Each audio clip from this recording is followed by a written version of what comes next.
way ka mid tahay dilka macna la'aanta ah iyo si jamaaciya dadka in loo laayo mid qarxiya mid qabyaalad ku dila mid magac diineed ku baabi'iya furuujtii cirdigii iyo sharafkii oo lagu xadgudbo dumarkii oo xoog lagu kufsado oo haddana la dilo la khaarijiyo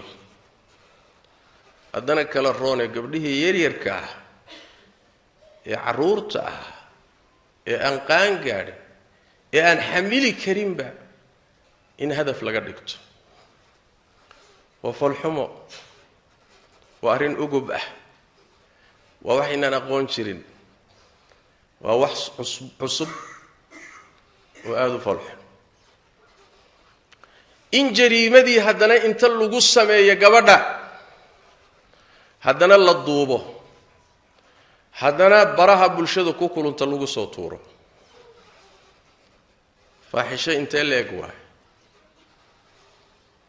in la dilo oo laga takhaluso imise dambiyo isa saaran waay waxay u baahan tahay arrimaha noocan oo kale markay dhacaan in asbaabtooda la baadho xal rasmiyana loo raadiyo waana midda la isweydiinayo maxaa waxaan xal u noqon karaya ee ninba meel la aadayo midba derbi la fuulayo midba taxliil mucayana ka bixinayo xaqiiqaduse waxay tahay xalku wuxuu ku jiraa allihii addoommadan abuurtay kooda wanaagsan iyo kooda xunna yaqaanay waxay ka samaysan yihiinna garanaya sida ay u fikirayaanna garanaya qalbigoodana yaqaani iyo noocay u qaybsamaan allahaasi tabaaraka wa tacaala shuruucdu ka dajiyay bas unbaa lagu afjari karaa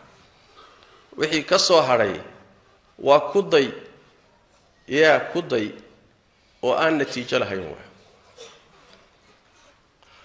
ummadda muslimka ah waxaa loo baahan yahay inay u qirooto oo ay ka masayrto oo ay ka xumaato cirdigeeda iyo sharafkeeda in dhib loo geysto cirdigu waa masuun cirdiga furuujta dumarka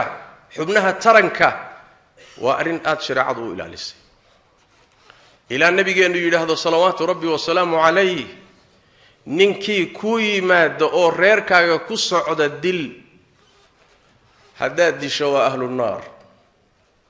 hadduu ku dilana ahlu jannata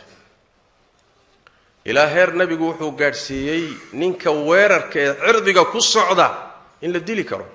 laga takhallusi karay nabigeenna sala allahu calayhi waalihi wasalam waxaa ka sugan sacad ninka la yidhaahdo saxaabada ka mida raggoodii odayaasha ah ayaa wuxuu yidhi ilaahay baan ku dhaartay haddaan xaaskayga agteeda nin ku arko nin xumaan ku samaynaya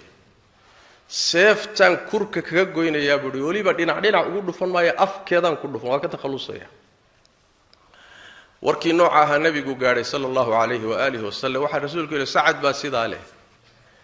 ninkii naagtiisa u dhawaadiya xaaskiisa inuu qoorta ka goynayo sheegaya